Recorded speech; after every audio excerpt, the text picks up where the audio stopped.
내일을 준비하는 여러분 반갑습니다. 국어 홍준석 선생입니다. 자, 2023 대수능 공통 영역입니다. 역시 독서에서 갈렸죠. 그죠? 지금 이제 보면은 이제 뭐 선택 영역을 제외하고는 1위부터 5위까지가 다 독서예요. 이제 거의 두 지문에서 결판이 났는데 예측은 좀 조심스럽게 했어요. 이제 그 두 지문, 그러니까 그 가 플러스 나 지문 말고 단독 지문 두 지문에서 올해 결판이 날 거다. 왜냐하면 이게 패턴이라는 게 어느 정도 이렇게 순환성이 있기 때문에 올해는 어느 정도 예상을 했거든요. 그래서 연습은 많이 했습니다만 일단 학생들이 풀기에는 탁 막히는 느낌이 있었을 거란 말이에요. 이제 거기서 이제 어떻게 돌파를 하느냐. 항상 답은 국어거든. 그러니까 여기서 이제 여러분들이 이제 어떤 법학이라든가 이 공학에서 막힌 게 아니고 국어에서 막힌 거예요. 예. 사실 이따 17번 문제 풀어보면 아는데 좀 단순하게 풀려요. 이게 오답률이 80%가 넘거든요. 예. 근데 6월 평가원이랑도 비슷해요. 예, 6월 평가원에서도 결국에 용어 정의에서 관련인데 여기서도 이제 용어를 제시하는 그걸 잘 봤어야지 풀 수 있는 그런 문제였습니다. 여러분들이 이제 이 수업을 듣고 나서 이제 이 해설 강의를 듣고 나서 진짜 국어적인 요소를 물어보는구나. 이걸 좀 깨달았으면 좋겠어요. 예, 그래야지 지금 사실 이 강의를 보는 사람들은 2024 대수능을 준비하는 사람들이 많겠죠. 그죠? 예, 그럼 이제 앞으로 남은 기간 동안 이제 어떻게 공부를 할 거냐의 문제인데 남은 시간 동안에 공학 지문이 나왔을 때 공학적으로 풀 거냐? 법학 지문 나왔을 때 법학으로 풀 거냐? 아니면은 둘 다 국어로 풀 거냐? 여기서 결정이 됩니다. 이게 굉장히 중요한 거예요. 알겠죠? 예. 공부라는 게 시행착오를 줄이지 않으면 아무리 시간이 많이 주어져도 소용이 없어요. 그리고 여러분들은 더군다나 지금 얼마 남지 않았죠, 사실. 1년도 안 남았단 말이야. 그죠? 예, 사실을 보면. 예. 왜냐하면 이제 고3들 같은 경우는 기말고사도 있죠. 그죠? 예, 그리고 이제 뭐 그 고3 때는 중간고사, 기말고사 또 있기 때문에 1년도 안 남은 시점이란 말이에요. 그래서 짧은 기간 동안에 여러분들이 확실하게 하려면 정확하게 공부를 해야 됩니다. 그러니까 뭐가 본질인지 알고 공부해야 돼요. 예, 그리고 그렇다고 또 문학이 쉽냐? 문학도 여러분들이 만만하게 보면 안 됩니다. 예, 국어의 꽃은 문학이에요. 그렇죠? 예, 그렇기 때문에 여기서도 유의미한 부분 그리고 이제 6월, 9월의 경향이 제대로 반영이 다 되거든요, 보통. 그래서 어떤 요소들이 있었는지 그걸 파악해 봐야 내년 수능도 또 보인단 말이에요. 그러니까 결론적으로 이제 우리가 쌤이 아까 오프닝에도 얘기했지만은 내일을 준비한다. 이것 때문에 지금 이걸 하는 거거든요. 그렇죠? 그러니까 여러분들이 여기서 뭘 얻어갈 수 있느냐 이제 그걸 생각을 좀 해줘야 됩니다. 분명한 건 이 수능 문제라는 거 얻어갈 게 진짜 많아요. 그래서 이제 이 강의를 듣고 나서라도 여러분들이 수시로 분석하는 것도 굉장히 좋습니다. 알겠죠? 예. 자, 그럼 여러분 독서부터 들어갑시다. 자, 일단 첫 번째 지문은 독특하게도 1번 문항의 오답률이 조금 있어요. 보통 이제 1, 2, 3번 이 문항이 전부 다 거의 90%가 넘거든 정답률이. 근데 이제 그 평가 문제가 가끔씩 안 그런 경우도 있지만 1번 문항 자체가 지금 오답률이 좀 있다. 근데 이거는 2023 학년도 모의평가에서도 똑같은 현상이 있었어요. 알겠죠? 그러니까 뭘 평가하느냐? 결국에는 기본기입니다. 알겠죠? 여러분, 쌤이 강조하는 게 있죠? 그죠?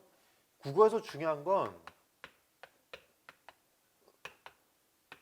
워딩 앤 홀딩 이게 굉장히 중요해요. 그러니까 일단 나오는 용어들을 잘 잡아야 되고 그게 주어지는 의미대로 우리가 독해할 수 있어야 돼요. 알겠죠? 그러니까 내 머릿속에 있는 걸로 하는 게 아니고 여기서 어떤 의미로 정의를 하느냐 이게 되게 중요하고 그 다음에 이걸 어떻게 갖다 쓰느냐 이거거든요. 그 끌고 내려가느냐. 그러니까 이 두 가지가 굉장히 중요하고 이거는 솔직히 여러분 수업 없이도 자습으로 충분히 할 수 있습니다. 알겠죠? 이제 그 수능 그 평가원 콘텐츠가 가장 잘 구현이 되어 있기 때문에 용어가 나왔을 때 적재적소 여러분들이 캐치해 주는 거. 그거랑 글의 흐름을. 예를 들면 이제 우리가 이제 뒷단락을 읽는데 앞단락의 정보들이 떠올라야 되거든. 그치? 그 정도가 되나 한번 생각해 보면서 읽으란 말이야. 그러니까 내가 뭘 읽고 있지가 보여야 돼. 이번 수능에서도 2023 수능에서도 그걸 되게 많이 물어봤어요. 3단락을 읽고 있는데 앞단락 정보가 생각이 나느냐? 흐름을 내가 홀딩하고 있느냐? 이걸 많이 물어봤거든요. 그렇죠? 좀 이따 이제 그거 또 한번 얘기해 봅시다. 알겠죠? 자, 1번 문항 같은 것도 그렇습니다. 지금 이 얘기가 뭐냐면 사실 요건 딱히 읽을 필요가 없죠. 그죠? 가보면 이 독서라는 게 이제 소통이다. 이렇게 얘기했거든요. 그죠? 소통의 즐거움이다. 첫 단락에서. 이럴 때 그냥 머릿속에 있는 소통을 하지 말고 어떤 소통이 이루어지냐 보는 거예요. 두 번째 단락을 보면은 필자와의 소통이다. 이렇게 들어가 있죠? 그죠? 필자와의 소통인데 그래서 뭐 더 넓은 시야를 세계로 바라봤을 때 이런 얘기도 했고요. 그러면서 밑에서 네 번째 줄 보세요. 같은 책을 읽은 독자라도 독자의 배경 지식이나 관점 등의 독자 요인 밑줄 그어봐. 이런 걸 잘 봐야 돼. 이런 걸. 알겠지? 또 봐봐. 필자가 보여주는 세계 그 읽기 환경이나 과제 등의 상황 요인 이거란 말이야. 자, 이런 건 특수한 용어란 말이야. 워딩이라고 워딩. 이 얘기라고. 알겠지? 그러니까 이런 게 나올 때 캐치를 하는 거를 부단히 연습을 했고 사실 비슷한 내용도 연습했었어요. 파이널에서. 그죠? 야, 이게 배경 지식에 따라서 읽기가 달라진다. 라고 하지만 어쨌든 여기서 중요한 건 이거 자체로 독해를 해야 돼. 알겠지? 그래서 뭐야? 용어 정의를 물어봤다 이거죠. 정석 넘버 3번이었죠. 그죠? 예. 무슨 말인지 알겠죠? 지금 이 강의를 처음 듣는 학생들이 R3번이 뭐냐? 이런 거 궁금해할 필요 없어요. 알겠죠? 일단은 뭘 물어보는구나를 봐야 돼. 이 R3번 같은 경우에는 쌤이 이제 그 개념 교재에다가 넘버를 붙여놓고 그걸 여러분들 반복적으로 볼 수 있게 해놓은 장치이기 때문에 그것보다는 일단은 본질을 보세요. 용어를 여러분 물어봤습니다. 알겠죠? 요 얘기고요. 오늘 요거 몇 번 등장하나 봐봐. 알겠지? 이거 되게 많이 등장해. 알겠죠? 수능이라는 게 결국 여러분들 고등학생한테 보는 시험이기 때문에 대단히 난해한 걸 묻지 않습니다. 알겠죠? 근데 난해하게 묻는다고 착각을 하는 거야. 그지? 그렇게 되니까 뭐야? 공부를 이상하게 하는 거지. 그치? 그게 뭐람? 그죠? 그러니까 우리가 해야 되는 건 이거야. 그러니까 단순한 걸 제대로 잘해야 된다. 이거죠. 글의 내용을 단순화시킬 수 있어야 된다. 자, 그 다음 단락 3단락 가보면 뭐야? 책에서 답을 찾는 질문, 독자 자신에게 답을 찾는 질문이다. 그지? 그래서 뭐야? 필자와의 소통에서도 또 뭐가 있다? 질문과 답이 있다. 이런 걸 한다. 유익이었고요. 자, 마지막 단락에서는 다른 독자와 소통한다. 그러니까 이제 필자와의 소통이 있고 다른 독자와의 소통이 있는 거죠. 그죠? 여기서 이제 또 어떤 거예요? 뭐 동아리나 모임, 이런 오프라인 모임, 그러면서도 온라인 모임도 있다. 이렇게 설명을 하고 있습니다. 자, 1번 문항에 왜 오답률이 있느냐? 분명한 건 1번 문제를 틀렸다고 하는 거는 뭘 의미하냐면 시간이 걸렸다는 걸 의미하기도 해요. 그죠? 여러분, 이 첫 페이지에서 시간 걸리면 안 됩니다. 뭔 말인지 알겠어요? 자, 항상 훈련이 어느 정도 돼 있어야 돼. 그러니까 뭐가 나온지를 알고 있어야 돼. 기본적으로 이건 무조건 물어보는 거예요. 독서활동에서. 독서활동은 여러분 워밍업을 유도하는 거기도 하고요. 기본적인 걸 여러분한테 묻기 때문에 기본기가 핵심이에요. 이게 기본기예요. 알겠죠? 어떤 논리적인 개념 전에 필요한 게 이거라고. 알겠지? 이거 좀 연습해. 알겠죠? 봐봐. 1번에서 뭐가 틀렸냐? 4번 봐봐. 독자의 배경식 관점은 뭐야? 이거 독자 요인이지. 그지? 그 다음에 읽기 환경 과제는 상황 요인이죠. 답 4번이야. 알겠지? 이거 낸 거야, 이거. 이거 낸 거야. 연습 많이 했잖아, 이거는. 그지? 요 얘기고. 5번을 보면 간접적으로 대화한다. 간접적으로 대화하는 거 괜찮지. 그죠? 왜? 시대나 사회에 영향을 받으면서 다른 시대나 상황의 사람이랑 그 소통을 하는 거니까. 직접적인 건 안 되는 거고, 당연히. 그지?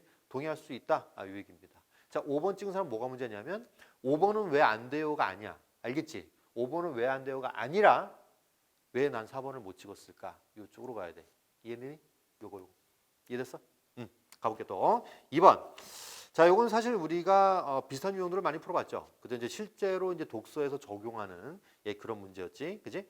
자, 근데 일단 보면은 A를 바탕으로 A2를 이행했다. 이거죠, 그죠? 뭐 빨리 체크해 보면 1번은 뭐 자신에게서 그게 안 된 거고, 2번에서는 D에는 그런 게 안 된 거죠. 3번 뭐 그에 대한 답을 그것도 아니고요, 그죠? 4번은 질문 그게 아니죠, 그죠? 5번은 뭐예요?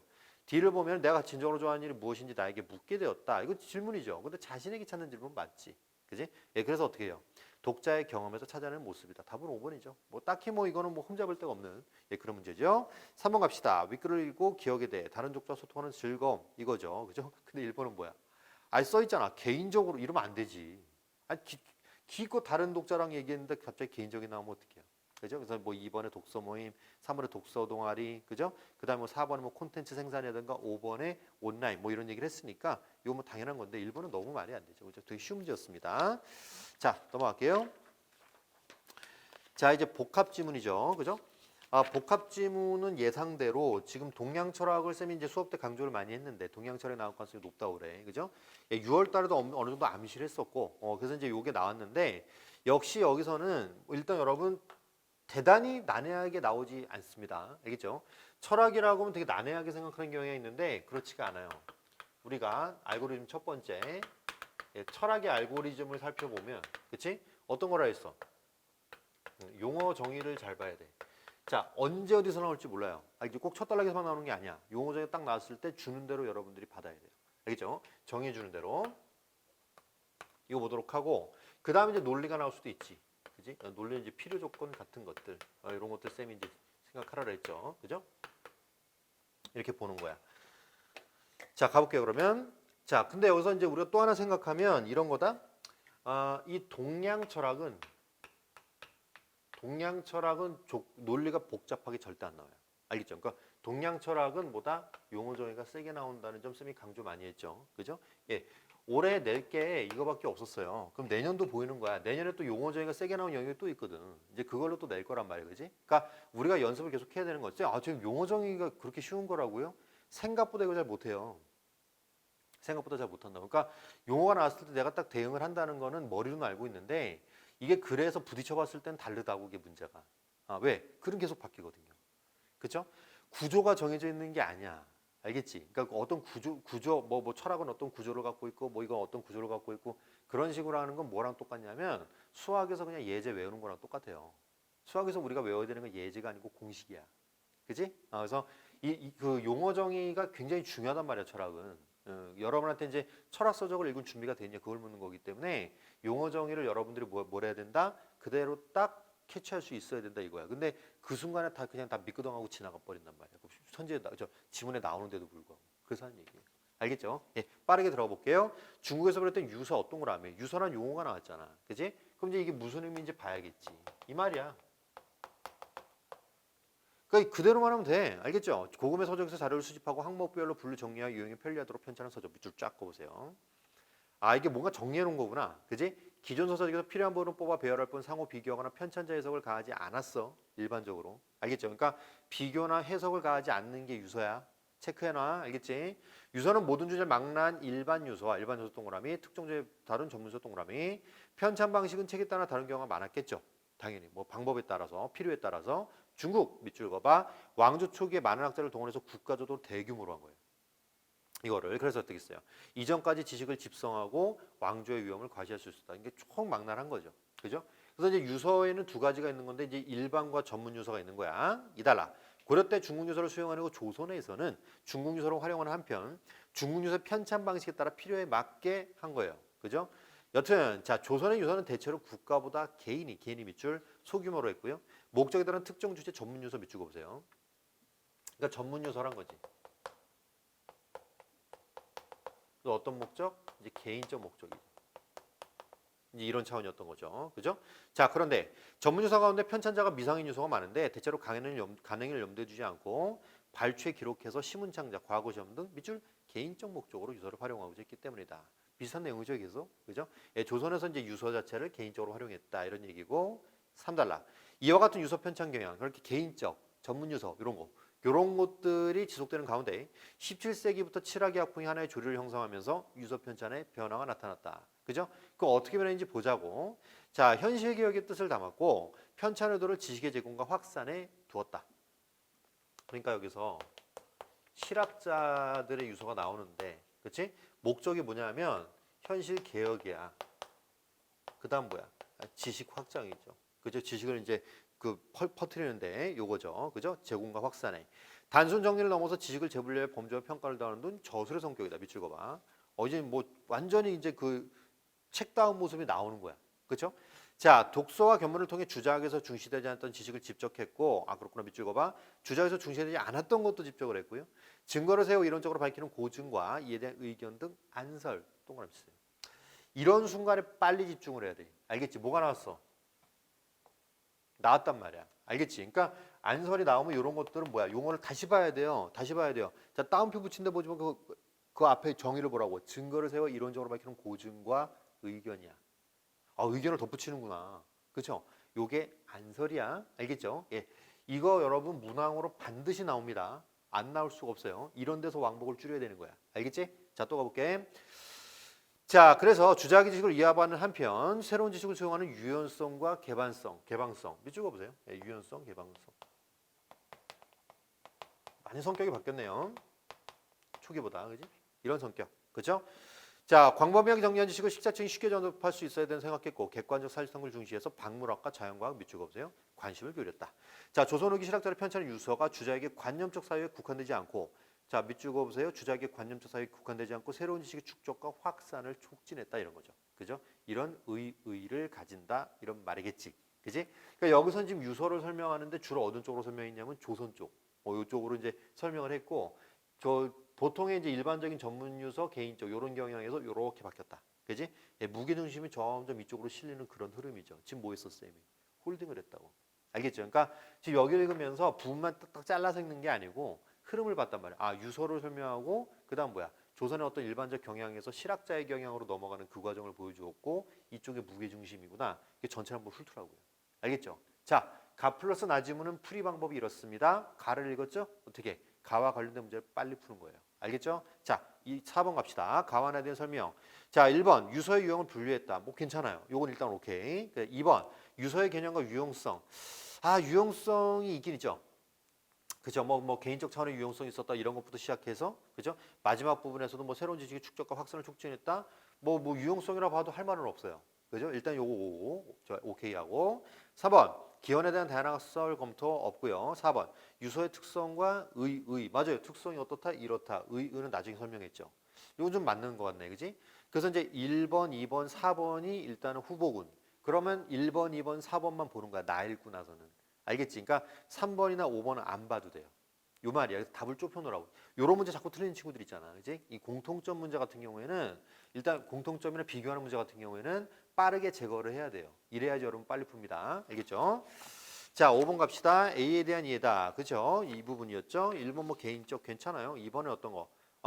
과거 신문창작 과거 시험 등. 그지? 뭐 전문 유서라고 했으니까. 그다음 3번에 개인에 의해 4번에 왕조에 의해 뭐 그대로 드러났고요. 5번 서적에서 중국에서 서적에서 발췌한 내용을 비교하고 해석을 덧붙이는 거는 처음에 나왔던 유서의 기본적 성격이 아니라고 했잖아. 그지? 예, 답은 그래서 5번이고요. 자, 6번은 지금 그 가지문에 있는 거를 바탕으로 나지문에 있는 걸 보라고 했으니까 이때부터는 또 나지문 읽어야 될 것 같아. 나지문 들어가자. 들어갑시다. 자, 예수의 선교사들이 중국에 소개한 학문조 서학 동그라미 쳐봐. 유서의 지적 자원 중 하나로 활용됐다. 그러니까 여기서 지금 유서랑 서학이랑 활용하는 거야. 여기서 하나 체크할게. 자, 여러분 이게 굉장히 중요한 경향인데 이 그 나지문을 읽을 때, 그렇죠? 예, 나지문 읽을 때 가랑 무조건 연결이 됩니다. 알겠죠? 그러니까 여러분들이 이제 이걸 염두에 둬야 돼. 이 생각을 해야 돼. 나지문 읽을 때 가의 내용이 연결될 것이다라는 생각을 해야 돼요. 그렇죠? 예. 이게 연결이 된단 말이야. 그럼 여러분들 나를 읽기 전에 가를 한번 훑는 것도 나쁘진 않아요. 예, 그래서 가의 흐름 한번 맞아 유서였어. 이러고 나서 이제 들어가면 더 좋습니다. 알겠죠? 그러니까 그것도 하나의 방법이니까 물론 훈련이 되다 보면 그냥 나지문 읽을 때 가가 생각이 나요. 예, 이게 지금 워딩 홀딩만 잘 되면은 그냥 되는데 예, 좀 불안하다 싶은 학생들은 한 번쯤 훑으세요. 알겠죠? 예, 가볼게요. 자, 조선후기 실학자 가운데 실학자 쪽이구나. 요쪽 요쪽. 그지? 이수강, 이규영 등 편찬한 백과전서식 유서는 밑줄 봐. 주자학의 지적 영역 내에서 서학의 지식을 어떻게 수용했는지 이거죠. 그죠? 자, 보세요. 내에서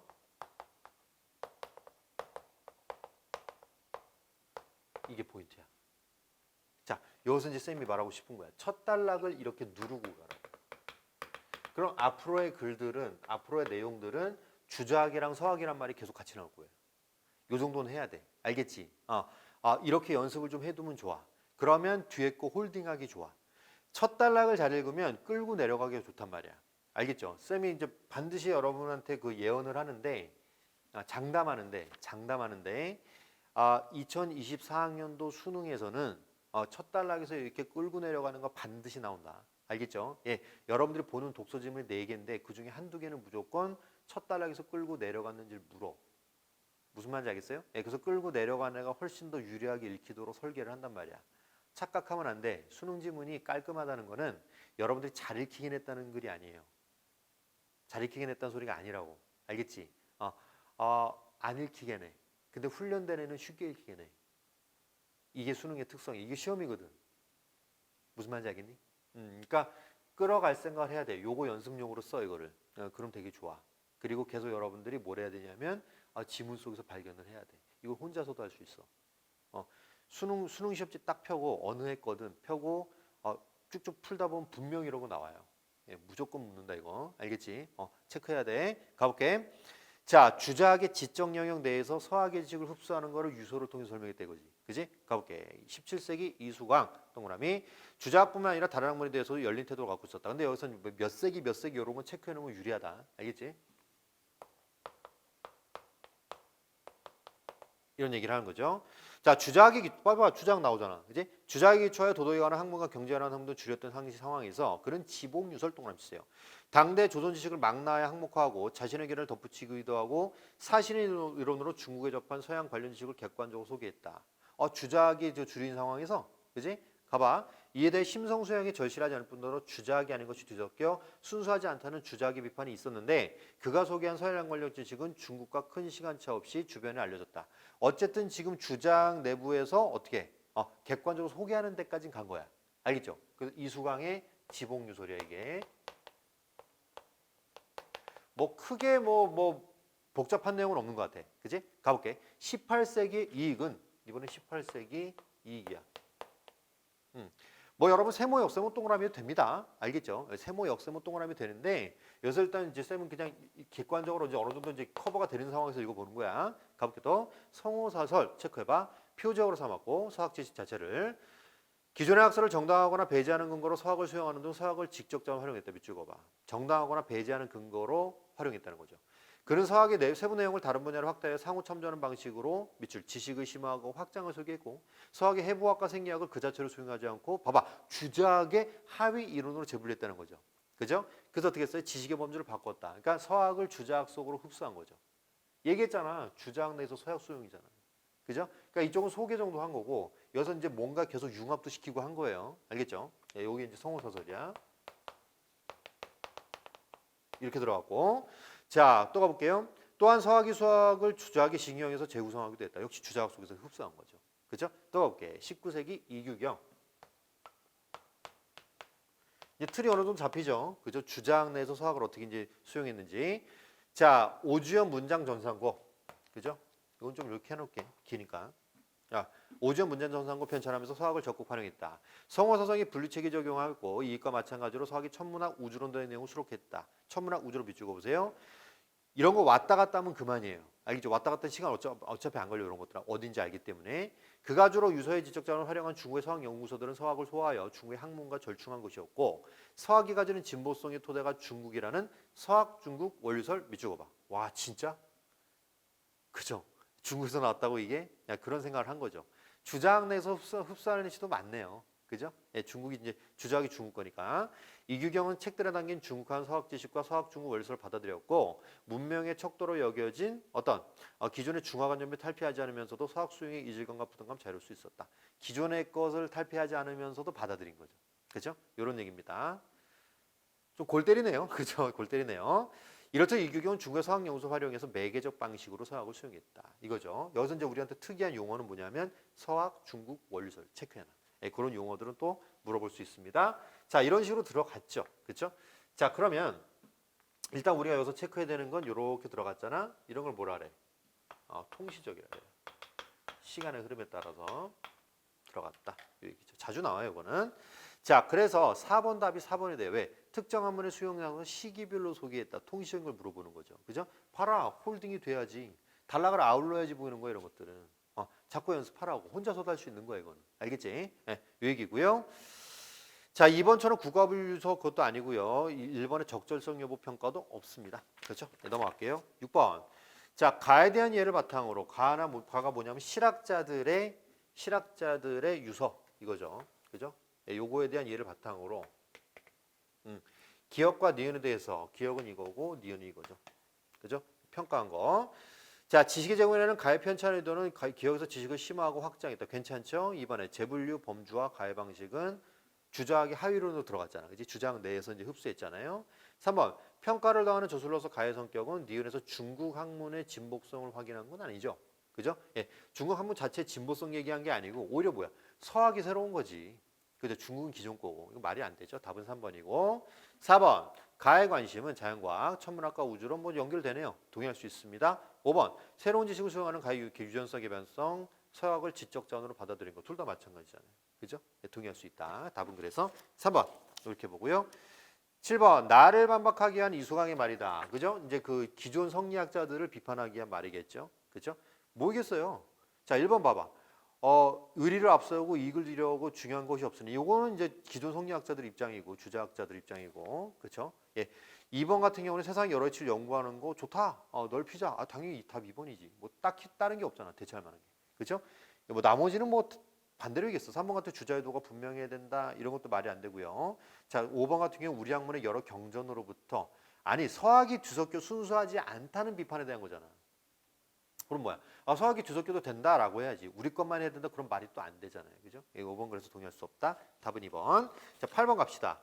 8번은 총 지금 뭐 저 화정 원매 합쳐서 지금 따져보면 한 47% 정도 오답이 나왔어요. 그러니까 여튼 여기서도 이제 변별력을 8번 정도에서 확보를 하는 것 같은데 이런 것들도 여러분들이 빠르게 대응을 해야 돼요. 알겠죠? 근데 여기 오답이 살짝 퍼져 있다는 걸 보면 지금 2, 3, 4번에 퍼져 있거든요. 2번이 뭐 12%, 3번이 17%, 4번이 15% 정도 돼요. 그죠? 예, 골고루 퍼져 있기 때문에 이건 정답이 접근이 안 된 거야. 그냥 2, 3, 4번 찍은 사람들은 2, 3, 4번이 왜 안 돼요? 이러지 말고 일단 5번을 못 찍어서 그렇습니다. 알겠죠? 가볼게요. 자, 보기에 임원경제지 요거죠. 그죠? 서유구에서 나왔죠. 서유구 동그라미 쳐봐. 임원경제지. 밑줄 그어봐. 조선과 중국 서적들에서 향촌 관련 부분을 발췌, 분류하고 고증한 유서니까 이것도 뭐예요? 특수한 부분을 뽑은 거죠. 그렇죠? 이 얘기고요. 그래서 밑에 네 번째 줄 보면 주작을 기반으로 실증과 실용에 대해서 견지했던 서유구의 입장. 서학, 중국, 원리서 여기 있었던 건데, 그지? 요거 중국과 비교한 조선의 현실들이 반영됐다. 안설. 그렇죠? 용어 체크해야 돼. 알겠죠? 안설. 부기했으며 제한적으로 세 개를 넣었다. 안설이기 때문에 여러분 답이 2번은 맞는 얘기야.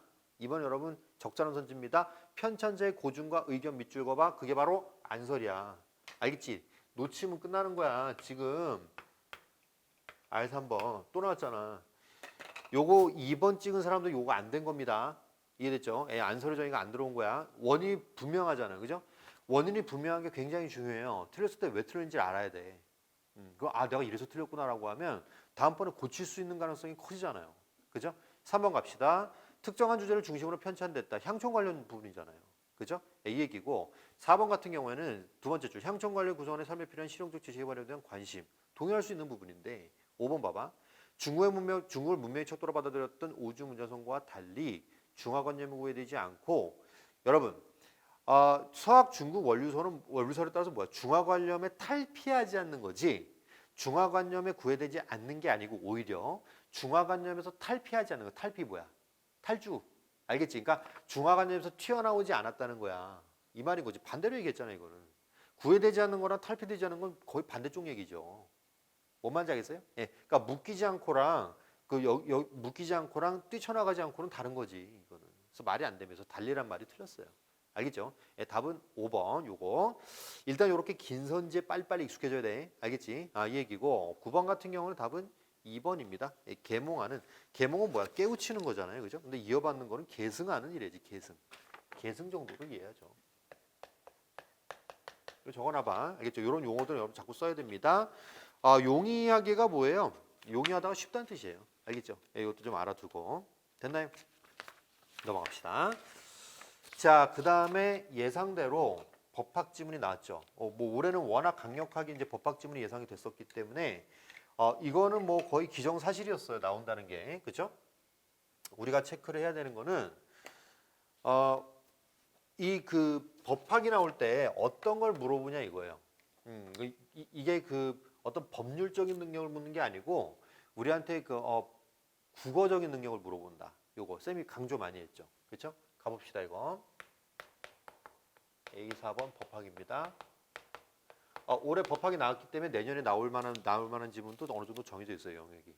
근데 일단은 그런가 뭐가 나올지는 100% 확실할 수는 없잖아요. 그죠? 올해도 이제 법학이 나올 가능성 많았지만 확률적으로 한 뭐 90% 정도였어요. 그 10%를 뚫고 또 법학이 또 나올 수 있는 거거든. 그렇지? 그러니까 항상 우리가 생각해야 되는 거는 국어적으로 어떤 의미가 있느냐. 요쪽으로 생각해야 돼. 그러니까 올해 법학이 나왔으니까 내년 죽어도 안 나와. 이런 생각보다는 아 법학이 나와서 이런 걸 물었구나. 그지? 그래야지 우리가 다른 영역이 나왔을 때도 가령 뭐 경제학이 나왔을 때도 또 대비할 수 있는 거예요. 알겠죠? 자, 법학 국어적입니다. 상당히 국어적이다. 왜? 용어 물어봐요. 이 법학은 용어 묻는 게 가장 셉니다. 가장 강력합니다. 알겠죠? 100% 출제돼요. 여기서도 100% 그냥 출제됐어요. 그냥. 알겠죠? 이거 내려고 하는 거예요. 리걸 마인드 묻는 게 아니야 여러분들한테 이 얘기고 두 번째가 이 필요 조건 나올 때도 이제 법학에서 필요 조건 나왔다. 여기서 변별력을 어느 정도 확보하겠다는 소리고 이 지문 나왔어요. 예, 그래서 파이널 때 이 두 가지 연습을 좀 집중적으로 했었죠 우리가 그죠? 예, 여러분 EBS에서 내용이 그대로 나올 거란 생각은 버리세요. 이제 그렇게 나오지 않습니다. 하지만 EBS 어떤 지문에 이런 게 들어있었다면 그걸 뽑아내서 이해를 하고 그리고 낯선 거에 또 적용해서 또 풀어봐야 돼요. 예, 계속 우리는 이 개념들, 이 알고리즘들을 다른 지문에서 확인하는 거야. 똑같이. 지문은 다르고 내용도 다르고 구조도 다른데 결국엔 똑같은 거구나. 이걸 계속 깨달으면서 읽어야 되는 거예요. 무슨 말인지 알겠죠? 예, 그러니까 이것도 마찬가지고 경제학이 나와도 마찬가지예요. 경제학에서도 국어적 요소가 있거든. 거기서 경제학에서 경제학을 하면 망하는 거야. 알겠지? 그래서 뭐라 그래? 복잡하고 어렵게 나왔다 이런다고. 자기 혼자 복잡하고 어렵게 읽어놓고. 그렇죠? 여기서도 마찬가지입니다. 단순하게 봐야 돼요. 네. 여기서 결국엔 오답률이 높은 게 지금 11, 12번이에요. 네, 11번 같은 경우는 오답률이 50%가 넘고 12번 같은 경우에는 전체 오답이 한 60% 정도 됩니다. 예, 이걸 잘 풀어야 된다고. 봐봐. 남들이 틀리는 걸 맞춰야 될 거 아니야. 그치? 그래야지 1등급이 나오지. 뭐 말인지 알겠어요? 일컷이 그럴 때도 있어. 지금 일컷이 뭐 90점 원절에서 형성되기도 하지만 이번처럼 일컷이 80점, 85점 정도에서 형성될 때도 있다고. 그 1교시가 끝났어. 90점은 못 넘은 것 같아. 느낌이 어떻겠어요? 한 87점 맞은 것 같아. 그 1등급 느낌이 나겠니? 아니라고. 그래서 만점이 나와야 돼. 그러니까 90점대 후반 정도가 딱 나왔다는 확신이 있어야지 2교시 가는 거예요. 이거 너무 중요한 거지, 이건 사실은. 그치?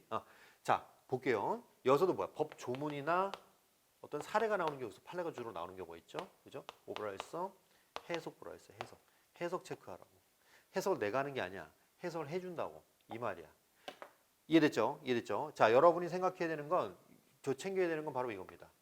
이거 무조건이에요, 무조건. 여기서 그냥 여기서 결정된다고 봐야 돼. 무조건 출제가 되는 거고, 결정된다고 봐야 돼. 여기 이게 나왔다. 여기서 변별력을 어느 정도 확보하겠다는 소리다.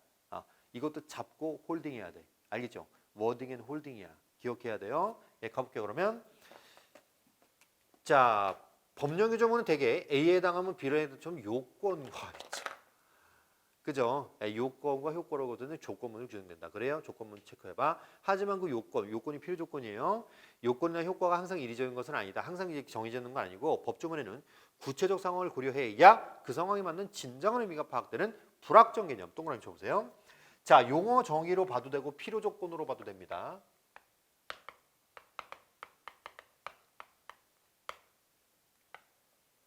자, 쌤이 설명했어요. 쌤이 그 파이널 때 얘기했어요. A에선 B여야 된다. B여야만 A일 수 있다. 요 두 문장이 가장 자주 출제된다. 그죠? 요 문장은 뭐야? B여야만 A일 수 있다. 그 문장이야. 구체적 상황을 고려해야 진정한 의미가 파악된다. 이거죠. 그죠? 자, 여러분. B여야만 A일 수 있다는 건 뭐야? A에선 B여야 된다는 얘기죠.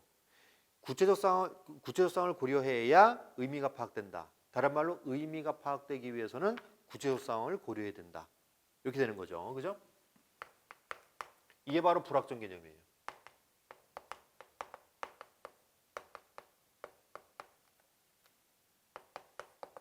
상황을 고려해야 된다. 이렇게 돼갖고 뭐가 되는 거야? 이쪽이 필요 조건이 된 거죠. 출제 됐네, 그지? 됐어요? 자, 선지로 나온 거 보여줄까? 10번 가봐. 10번에서 3번 봐봐. 그대로 나오죠? 그죠? B여야만 A일 수 있다가 A에선 B에 된다고 나온단 말이야. 이거 되게 중요한 거예요. 알겠죠? 지금 봐봐. 진정한 의미를 이해하기 위해서는 구체적 상황을 고려해야 된다. 그 선지 그대로 뒤집어서 나왔잖아. 이렇게 나온다고. 그럼 여러분 3번 보고 뭐야? 당연히 나왔네. 이렇게 들어가야지. 이게 어디 썼더라 하고 찾아가는 순간 또 시간이 걸려요. 이런 차이라고. 알겠죠? 반드시 냅니다. 평가원이 이걸 넣어놨으면 안 낼 수가 없어.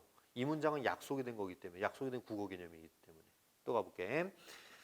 개인간 법률가의 규율하는 민법 밑줄 그어봐. 불확정 개념이 사용된 예를 들어주는군요. 손해배상액이 부당히 과다한 경우에는 적당히 감액할 수 있다는 조문을 들 수 있다. 법원은 요건이 어디야? 부당히 과다한 경우. 부당히 과다 밑줄 그어봐. 자, 적당히 감액할 수 있다. 효과가 적당히 감액할 수 있다죠? 적당히 밑줄 그어봐. 이게 재량이 되는 거예요. 부당히 과다하다. 부당하다가 얼마인지 알 수 없잖아요. 적당이라는 것도 얼마인지 알 수 없잖아요. 그게 불확정 개념이라는 거죠. 그죠? 구체적 상황을 고려해야 되는 거지. 그 의미를 보려면. 이런 말이에요. 그래서 요건과 효과를 재량으로 판단할 수 있다. 자, 손해배상 예정이고 위약금의 일종이고 계약 위반에 대한 제재인 위약벌도 위약금에 속한다. 봐봐. 위약금 용어, 손해배상 예정의 용어, 그죠? 위약벌 용어 체크해야 돼. 놓치면 끝나는 거야 여기서. 알겠지? 아, 풀어봤으면 좋겠는데, 알겠죠? 예, 여러분 쌤이 자꾸 강조하죠. 풀어보고 듣는 게 좋다고.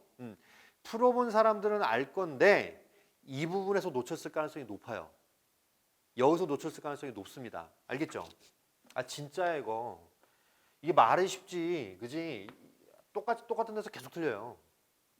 맨날 겨울에서 파이널 때까지 장장쌤이 10개월이 넘는 기간 동안 똑같은 것만 강조하는데 맨날 새로워. 근데 장담한다 이건. 그지? 이게 빨리 되면 될수록 국어가 빨리 잡히는 거야. 놓친다니까. 자, 위약금, 위약벌, 손해배상 예정액 용어 다 달라. 아, 요거야. 자, 여기서 뭐라 했냐면 손해배상 예정액 있죠.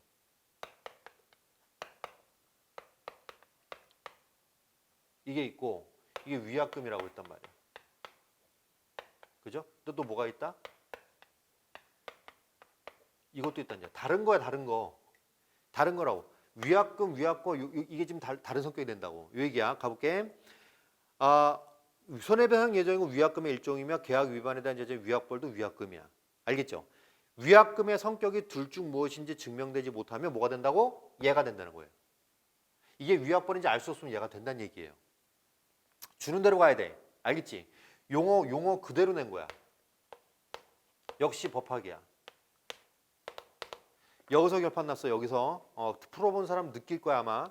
가볼게. 채무자 잘못으로 계약 내용이 실현되지 못해서 계약 위반이 발생하면 이로 인해 손해를 입은 채권자가 손해액수를 증명해야 그 액수만큼 손해배상을 받을 수 있다. 밑줄 그으세요. 또 뭐가 나왔어? 손해배상금이라는 또 용어가 나왔죠. 손해배상금이랑 손해배상 예정액은 다른 거야. 이런 식이야 법학은. 또 필요 조건이야. 손해액수를 증명해야 손해배상금 받을 수 있다. 그죠? 손해배상금을 받기 위한 필요 조건이죠. 액수 증명이야. 증명이면 받을 수 있어. 그러나 손해배상 예정액이 손해배상금이 아니고 손해배상 예정액이 정해져 있다면 채권자는 손해액수를 증명하지 않아도 그죠? 손해배상 예정액만큼 손해배상금을 받을 수 있다는 거죠. 다른 거지 둘이. 알겠죠? 예. 손해배상 예정액이 이제 그게 어떤 범주예요, 이게. 자, 이때 손해액수가 얼마로 증명되든 간에 손해배상 예정액보다 더 많을 수는 없어요. 그냥 어느 정도 이제 그 정해진 겁니다. 한편 위약금이 위약벌로 증명이 되면 채권자는 위약벌에 해당하는 위약금을 받을 수 있는 거야. 이건 손해배상 예정액이랑 다른 거예요. 손해배상 예정액과는 달리 법원이 감액할 수 없어요. 그러니까 이거는 법원이 어느 정도 만질 수가 있어. 왜? 자, 왜 읽고 있죠 이거? 놓치면 안 돼. 지금 2단락밖에 안 읽고 있어. 그지? 이것 때문에 읽는 거야. 알겠죠? 예. 해야 돼. 홀딩을 해야 된다. 홀딩을. 자, 요거 자체가 이거는 법원이 불확정 개념으로서 정할 수 있지만 위약벌로 정해져 있으면 그냥 그대로 가는 거예요. 그거대로 정해진 대로 가는 겁니다. 이때 채권자가 손해액수를 증명하면 손해배상금도 받을 수가 있다. 이거죠. 요 경우에는 뭐야? 손배금도 받을 수가 있다는 거죠. 이해됐어요? 다 다른 거예요. 알겠죠? 손해배상 예정액. 이게 위약금이 이제 어느 정도 결정되지 않았을 때는 손해배상 예정액으로 보는 거고 정의되지 않았을 때는 그지? 이럴 때는 뭐야? 손해배상금이 이거 못 넘어가요. 이거 지금 법원이 정한 대로 해야 됩니다. 왜? 얘를 하려면 뭘 해야 돼요? 얘는 손해액수 증명을 해야 돼요. 이 얘기야. 이게 필요 조건이야. 알겠지? 그런데 이게 만약 위약벌이다라고 하면 위약금은 위약벌이 되는 거고 손배금 따로 받는 거예요. 이렇게 되는 거죠. 그렇죠? 용어를 봐야 됩니다. 여기서 용어 놓치면 끝나는 거예요, 그냥. 뭔 말인지 알겠죠? 예. 자, 또 볼게요. 불확정 개념은 맞아 불확정 개념 읽고 있었잖아요. 그죠? 행정법령 체크해봐. 행정법령은 행정청이 구체적 사실에 반영하는 법칙 행인 행정작용 규율을 밑줄거봐.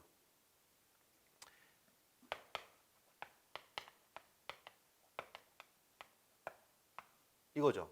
그렇죠? 요거는 행정작용을 구현한다. 이렇게 할게. 그지? 자, 법정상 요건이 충족되면 그 요건에서 행정청이 반드시 해야 되는 특정 내용의 행정작용은 기속행위 동그라미. 자, 이 용어 잘 봐야 돼. 알겠죠? 이제 기속행위는 뭐야? 그냥 고지고대로 해야 되는 게 기속행위예요. 그죠? 요건이 충족되면. 반면 법률상 요건이 충족되더라도 행정작용을 구체적 내용을 고를 수 있는 재량이 행정청이 많이 주어져 있다면 이런 걸 뭐라 그래? 재량행위라고 하는 거죠. 이해됐어요? 이건 요건 충족되면 무조건 해야 되는 거고 요거는 뭐야? 충족이 되더라도 어느 정도 좀 이렇게 그 유연성 있는 거. 요거죠. 그죠? 자, 법령에서 불확정 개념이 사용되면 이에 근거한 행정작용 되게 재량행위다. 이제 요쪽일 가능성이 당연히 높겠지. 그쵸? 불확정 개념이니까. 그지? 자, 행정청은 재량으로 사달락입니다. 재량 행사 기준을 명확히 정할 수 있는데 이 기준을 재량 준칙이라고 한다. 이럴 땐 뭐가 들어간다? 이제 재량 준칙이라는 게 있어요. 그래요. 재량 준칙은 법령이 아니므로 재량을 행사하지 않아도 근거법령 위반은 아닌데 다만 특정 요건에서 재량 준칙대로 특정한 내용의 적법한 행정작용이 반복되어 행정관행 동그라미 쓰요. 행정관행이 생긴 후에는 뭐야? 같은 요건이 충족되면 행정청은 동일한 내용의 행정작용을 해야 된다. 마치 뭐처럼? 요 정도 연결하면 좋은데 마치 기속행위처럼 그렇게 된다는 얘기죠. 그죠? 평등 원칙을 지켜야 되기 때문이다. 그럼 그렇지 않은 경우에는 아니죠. 그죠? 그렇게 됐다면 어느 정도 뭐야? 계속 반복해서 해야 된다는 얘기고 이 얘기겠죠? 자, 가봅시다, 여러분. 불확정 개념, 민법과 행정법령으로 나눠서 설명을 했고요. 그죠? 이것은 용어가 중요했습니다. 용어가 절대적이었어요. 그죠? 이 부분은 그렇게 어렵진 않았어요. 근데 여기서 또 뭐가 등장했어? 또 용어가 등장했어요. 기속과 재량이다. 이렇게 등장했단 말이야. 그지? 문제로 들어갑시다. 10번. 요건효과 불확정 개념 맞고요. 2번 뭐 재량 괜찮고 3번 불확정 개념이 사용된 행정법령에 근거한 행정작용은 재량 행위보다 기속 행위가 많다. 완전 뒤집기죠. 그죠? 예, 주의하라고. 알겠죠? 여러분. 계속 등장합니다. 이거 뒤집기. 37번. 이 경우의 수를 알면 실수를 줄일 수 있어요. 이건 실수 유발 문제이기 때문에 답은 4번입니다. 5번. 행정청이 정하는 법집행작용을 규율하는 법령 밑줄 쫙 꺼봐. 행정청이 행하는 법집행작용이 행정작용인데 이걸 규율하는 게 뭐라 했어요? 행정법령이라 했죠. 이렇게 또 뭐가 나와? 또 용어가 나왔어요. 또. 그지? 보이지? 용어 정의를 계속 끄적이게. 알겠죠? 예, 개인 간의 계약관계 규율하는 법률, 이거 민법이죠. 그러니까 행정법령과 민법이 둘 다 적용된다고 했으니까 이건 전체 흐름을 받느냐 또 묻는 선지입니다. 답은 4번. 11번 재량 준칙에 대한 이해다. 그죠? 요거는 이제 전체가 한 51% 정도가 틀렸고요. 그 화작에서는 이게 한 5위 정도 됩니다. 57%가 틀렸습니다. 1번 재량 준칙은 법령이 아니기 때문에 끊어봐. 이리적이지 않은 개념으로 규정된다. 두 개가 엮여 있어요. 아무 관련 없습니다. 그렇죠?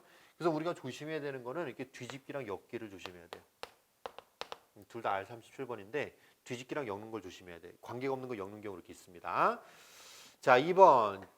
재량 준칙으로 정해진 것. 주로 재량행위라 했죠. 기속행위 아니고요. 3번. 재량 준칙으로 규정된 행사 기준은 반복되어 온 적법한 행정작용의 내용대로 결정돼야 된다. 정해져야 된다. 이거 그럴듯하죠. 예, 가장 많이 찍었습니다. 요거를. 그죠? 잘 보세요.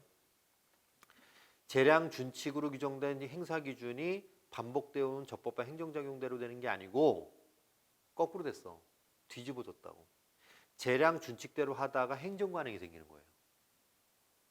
행정관행이 돼서 재량 준칙이 되는 게 아니고 재량 준칙이 돼서 행정관행이 되는 거예요.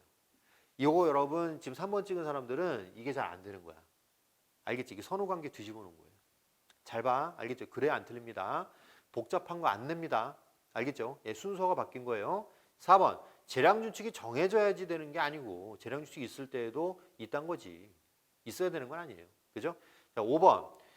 적용된 선례가 없다면 동일한 요건 충족되어도 준칙을 따르지 않을 수 있는 거죠. 이건 평등원칙 위배가 아니니까. 그죠? 이건 거꾸로 이제 반대로 얘기한 거죠. 그죠? 답은 그래서 5번. 미리 생각하는 선지가 아니고 반응하는 선지다. 알겠죠? 자, 12번 갑시다. 이건 오답률이 60%예요. 자, 적절한 것은 그죠? 갑은을에게 물건을 팔고 그 대가로 100을 받기로 했는 매매 계약했어요. 밑줄 그어봐. 그 후 갑이 계약을 위반해서 을은 80의 손해를 입었어요. 80의 손해를 입었다. 밑줄 그어보세요. 손해액수가 그렇군요. 세 가지 상황이 있다. 자, 위약금 약정이 없어요. 자, 위약금 약정이 없었으면 어떻게 해야 돼? 손해배상 예정액으로 해야 되죠. 그죠? 나에서는 위약금을 100을 약정했고 위약금 성격이 무엇인지 증명되지 못했어. 그럼 또 손해배상 예정액으로 들어가죠. 하지만 다에서는 위약금 100에다가 위약금 성격이 위약벌로 됐단 말이야. 봐. 이게 문제가 뭐가 복잡하냐? 아니야. 복잡한 게 아니고 용어들이 정확히 딱 꽂혀야 되는 거예요. 예, 그걸 꽂아서 여러분들이 이해할 수 있느냐 그걸 묻는 겁니다. 법학은 바뀌질 않아요. 당연한 거야. 알겠지? 이거 여러분 국어기 때문에 그런 거야. 그래서 이 시험이 합리적이라는 거예요. 이해됐어요? 예. 법률가들이 봤을 때는 자기들이 지식이 많으니까 보면서 되게 복잡하게 생각을 하겠지. 그지? 이걸 법리적으로 볼 거 아니야. 근데 법리적으로 본 건 소용이 없다고. 요 말이야. 왜 뭐가 나올지 어떻게 알아요? 무슨 말인지 알겠어요? 예. 국어로 봐야 돼, 국어로. 요 얘기야. 위약벌이라고 동그라미 쳐놔. 알겠지? 자, 가볼게. 1번. 가에서, 자, 귀납적으로 하는 겁니다. 의뢰손해가 얼마인지 증명되지 못한 경우에도 갑이 을에게 80을 지급해야 되고 법원이 감액할 수 없다. 법원이 왜 감액할 수 없어? 손해배상 예정액인데. 그건 불확정 개념인데. 그죠? 이 얘기죠? 2번. 나에서 의뢰손해가 80이 증명됐다면 갑이 을에게 100을 지급해야 되고 법원이 감액할 수 있다. 나에는 왜요? 손해배상 예정액이기 때문에 법원이 감액할 수가 있죠. 그죠? 예. 갑이 을에게 100을 지급해야 하는 건 괜찮고요. 이 말이지. 그지? 자, 그 다음에 3번. 나의 손해 얼마인지 증명되지 못했다 만약에 갑의 을에게 100을 지급해야 되고 법원이 감액할 수 있다니까. 있다고. 지금 계속 뭐 물어보는 거예요? 이 손해배상 예정액이 불확정 개념이라는 걸 계속 물어보는 거예요. 이 말이야. 알겠죠? 4번. 의뢰손해가 80임이 증명된 경우에 갑이 을에게 180을 지급해야 되고 법원이 감액할 수 없지. 위약벌은 감액할 수 없다 그랬잖아요. 그죠? 5번. 의뢰손해가 얼마인지 증명되지 못했다면 갑이 을에게 100 지급해야죠. 100 지급해야죠. 왜 80을 지급해? 위약벌로 100이라고 써 있는데. 그죠? 위약금 100이라고 써 있잖아요. 그래서 법원에 감액할 수 없습니다. 만약에 손해가 증명된다면 손해배상금까지 받을 수 있다는 얘기죠. 그렇죠? 예, 그 정도고 증명되지 않았다면 일단은 100을 줘야 돼요. 답은 2번 요 얘기입니다. 자, 문맥상 가까운 거 지키는 거죠. 그죠? 평등원칙을 지킨다, 규칙을 지킨다, 약속을 지킨다면 괜찮죠. 답은 5번입니다. 이해됐나? 넘어갑시다. 자, 그 다음에 올해는 이제 강력하게 예상이 됐던 게 바로 이제 생명공학이에요. 6월달에 이제 비타민 K도 나왔었고, 작년 같은 경우에 이제 공학 지문이 나왔기, 기술 지문이 나왔기 때문에 그 올 어라운드 뷰가 나왔었죠. 2022학년 수능에, 그죠? 예, 그렇기 때문에 이제 올해는 이제 평가 요소가 뭐가 있냐를 따졌을 때 또 한동안 또 생명공학 지문이 안 나왔었거든요. 예, 조금 텀이 있었기 때문에 올해는 생명공학이 가장 출제가 많이 예상이 됐고요. 그리고 이제 여기서가 킬러 지문일 것이다. 그러니까 법학과 생명공학에서 킬러 지문일 것이다가 됐는데 어차피 순서에 따른 겁니다. 생명공학 지문이 그 여름처럼 저 6월 달처럼 먼저 나오고 그 뒷부분이 이제 그 다른 지문으로 나왔다면 그러니까 그 경제학이었죠. 6월 달에는. 그죠? 그러니까 뒤에서 나온 게 무조건 오답률이 높아요. 왜냐하면 풀다가 이제 학생들이 지치기 때문에. 아마 이제 법학에서 힘을 쭉쭉 빼놓는단 말이에요. 평가원이. 예, 그래서 여기서 힘이 빠진 상태로 풀었기 때문에 그리고 길이도 또 있잖아요. 그러니까 풀다가 전의를 상실하는 애들이 생긴단 말이야. 이렇게 된단 말이죠. 그렇죠? 예, 그래서 여기서 오답률이 1가 나온 것 같고 만약에 순서가 바뀌었다 그러면 요거 그 14에서 17지문이랑 10에서 13지문 바뀌었다라면 또 오답률이 또 변동이 있어요. 어쨌든 중요한 건 이 두 지문을 못 잡으면은 올해는 1등급은 물 건너 갔다는 얘기죠. 그렇죠? 예, 여기서 이제 결판이 다 난 겁니다. 알겠죠? 예. 자, 여튼 여러분 올해는 예상이 갔었습니다. 물론 좀 내년에 또 예상이 가는 부분이 또 있겠죠. 그렇죠? 일단 우리가 봐야 되는 건 뭐다? 항상 그거야. 기본기는 변하지 않아. 어차피 작년에 낸 거나 올해 낸 거나 내년에 낼 거나 기본기는 변하지 않는다고. 과학기술에서 나온다 치면 이건 이제 과학지문, 과학인데, 그죠? 과학기술로 좀 뭉뚱그려서 이해합시다. 이건 이제 A 6번, 5번, 6번인데 알고리즘, 쌤 정석 알고리즘 A 5번, 6번인데 일단 우리가 체크를 해야 되는 거는 과학기술 공이 그래요. 우리한테 내는 거는 이 프로세스를 내거든요. 복잡해 보여요, 그게. 그러니까 이러다 보니까 이제 학생들이 이제 프로세스에서 굉장히 위축이 많이 되는데 그게 아니야. 이제 이 인과성을 묻는데 그렇게 어렵지 않아요. 얘기했잖아. 지금 뭐 여러 가지 뭐 뉴스나 보도나 이런 거 보니까 뭐 이거는 뭐 이과생한테 유리했을 것이다 이런 얘기를 하는데 그렇지 않아요. 알겠죠? 그러니까 대부분 다 그렇게 생각해. 근데 너네 중요한 게 있어. 너한테 해줄 말이 있는데 뭐냐면 너네가 가고 싶은 대학교가 몇 프로 이상이. 어, 어, 상위 5% 안에 들어가는 걸 거야, 그지? 그러니까 상위 5% 안에 들어간 걸 거야. 그러면 90% 이상들은 똑같은 말을 하더라도 우리 5%의 생각을 해야 돼요. 되게 중요한 거다 이거. 사고 자체가 일반적이면 다 일반적인 대로 행동을 하게 돼. 근데 사고 자체가 5%면 너네 혹시 그 알죠? 왜 그 거대한 부를 이룬 뭐 슈퍼리치들 있잖아요. 뭐 일론 머스크나 빌 게이츠나 그 사람도 사고 방식이 그 보통 사람이랑 똑같아요? 다르다고. 알겠지? 일단 그 정도 상위 뭐 0. 몇 %의 생각을 하기 때문에 그 정도 위치에 올라가는 거예요. 이거는 스포츠 선수들도 마찬가지야. 이해됐어? 세계적인 스포츠도 뭐 메시다, 그죠? 뭐 조던이다 이런 사람들 보면 사고 방식 자체가 달라요. 이 생각을 해야 돼. 기자분들이 내가 비하하는 건 아니에요. 알겠죠? 기자분들이 그걸 쓸 때 풀어보고 썼겠어요? 이거 분석해보고 썼겠어? 아니야. 그냥 불러준 대로 쓴 거예요, 그냥. 아, 이거 이과생들이 유리할 것이다. 그냥 쓴 거예요. 풀어본 사람 없다고, 그게. 그치? 그러니까 자꾸 해마다 똑같은 정보가 재생산되는 거예요. 아, 올해는 경제학이 나왔으니까 경제학 선택자에 유리했을 것이다. 올해는 이제 이게 생명과학 지문 나왔으니까 생물 선택이 유리했을 것이다. 이런 소리들을 계속 본다고. 그게 나쁘지 않아, 우리한테는. 알겠죠? 90%는 그렇게 생각하게 내비더라고. 지금 이 순간 이 영상을 보는 게 되게 중요한 거야. 알겠지? 생각을 다르게 하라고. 국어야, 국어. 이걸 과학으로 내면 출제 오류야, 그건. 그렇게 내질 않아. 평가원이 문서로 약속을 한 거야, 이거는. 출제 매뉴얼에. 이게 진짜 중요한 거야. 이해됐어요? 빨리 깨달아야 돼. 난 이과생이기 때문에 이거 좀 유리하겠지? 그런 생각 가지고 1등은 못 맞아요. 탐구는 1등은 맞을 수 있어. 근데 국어는 안 돼. 이건 국어거든. 그걸 알아야 돼. 그걸 깨닫지 못하면 17번이 아직도 복잡할 거야. 풀어봤어? 풀어봐야 된다고. 안 풀어봤으면 화면 멈추고 풀어봐. 1시간이 되고 2시간이 돼도 좋으니까. 알겠죠? 풀어보고 얘기를 해야지 풀어보지도 않고 듣는 거는 좀 그래요. 이해됐어요? 쌤이 권장합니다, 진짜로. 알겠죠? 예, 이거 한 지문이라도 풀어보세요. 17번이라도 풀어보세요. 그리고 이제 굉장히 머리가 복잡해졌다면은 뭔가 거기서 실패를 한 거예요. 예, 근데 이걸 내년 수능 시험장에서 그럴 수는 없잖아. 그지? 그래서 하는 소리야. 이 국어야. 국어야. 정말로 국어적으로 됐어. 잘 냈어. 알겠죠? 이걸 확인해야 돼. 자, 인과적인 걸 묻는 건데 인과적인 게 그렇게 어렵지 않아. 어디서 막히냐면 여기서 막혀요. 처음에 용어와 구조를 줘요. 기본적인. 또 용어잖아. 이거 낸다고 이거. 여기서 놓친다고 그냥. 이거 놓치면 그 다음 거 못 풀어요. 이게 돼 있습니다. 이제 기본적인 워딩을 줄 때 그 워딩을 잘 받아야 돼요. 그걸 국어적으로 받아야 되는데 애들이 여기서 이과머리를 돌린단 말이야. 그래서 이 지문이 난 오히려 역설적으로 이과생한테 또 불리하다고 생각해요. 문과생은 그냥 받거든. 그치? 근데 이제 걔도 거기서 문제 이과머리를 돌리면 실패하는 거고 이 얘기인 거야. 얘들아 이거 놓치면 끝나. 알겠죠? 근데 여기서 조금 더 어렵게 내면 단계를 낼 수도 있어요. 17번 요 얘기입니다. 아마도 여기서도 단계가 살짝 나오긴 했는데 내년에 세게 나올 거예요, 이게. 알겠죠? 미리 얘기했습니다, 이거. 알겠죠? 자, 그다음에 이제 상관관계는 100% 나오고요.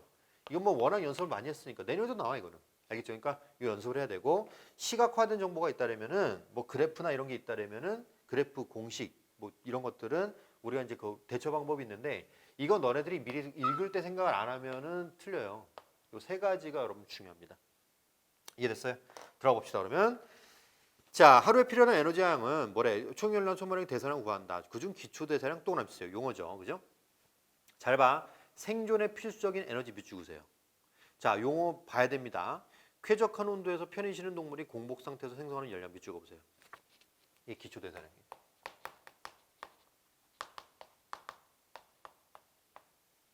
이 얘기죠, 그죠? 자, 생존에 필수적인 에너지야.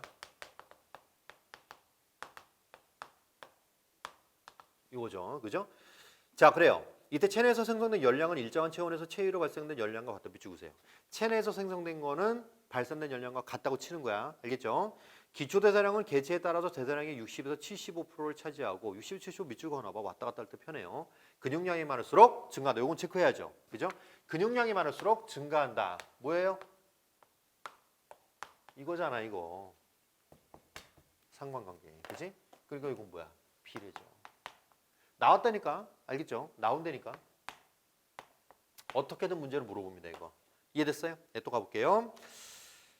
자, 이달락 기초자는 직접법 또는 간접법으로 구한다. 직접법 동그라미 온도가 일정하게 유지되고 공기 출입량을 알고 있는 호흡실에서 동물이 발생하는 열량을 열량계를 이용해 측정하는 거예요. 그 열량을 측정하는 거예요. 이게 이제 직접적으로 측정하는 거고, 간접법 동그라미 호흡 측정 장치를 이용해서 동물의 산소 소비량과 이산화탄소 배출량을 측정하고 이를 기준으로 체내에서 생성된 열량을 추정하는 거예요. 그러니까 간은 열량계를 측정하는 거고 열량을 추정하는 거죠. 기억은 직접법은 측정하는 거고 니은은 뭐야? 추정하는 거죠. 그죠? 이 얘기입니다. 그래서 이제 요거는 직접법과 간접법으로 측정할 수 있다. 이 얘기입니다. 자, 또 가볼게요. 19세기 초기 연구는 체크해봐. 체로 발산된 열량이 체표 면적에 비례한다고 보았다. 밑줄 쫙 그세요. 그들이 항상 일정한 비를 갖는다는 것이다. 체표 면적은 체중 0.67승에 비례하기 때문에 기초대사량 잡아 체중이 아닌 체중의 0.67승에 비례한다고 했다. 얘들아, 체중에 비례하는 거랑 체중의 0.67승에 비례하는 게 다른 거야. 알겠죠? 이 얘기입니다. 자, 이렇게 가볼게요. 자, 결국에는 뭐냐면 기초대사량은 정의하고 이래요. 량은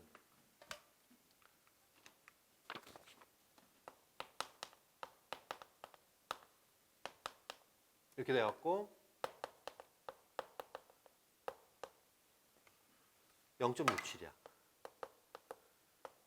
체중에 비례하는 게 아니고 체중 0.67에 비례하는 거야. 말을 봐야 돼. 말을 놓치면 끝나는 거야. 알겠죠? 이 얘기입니다. 자, 비례죠. 비례.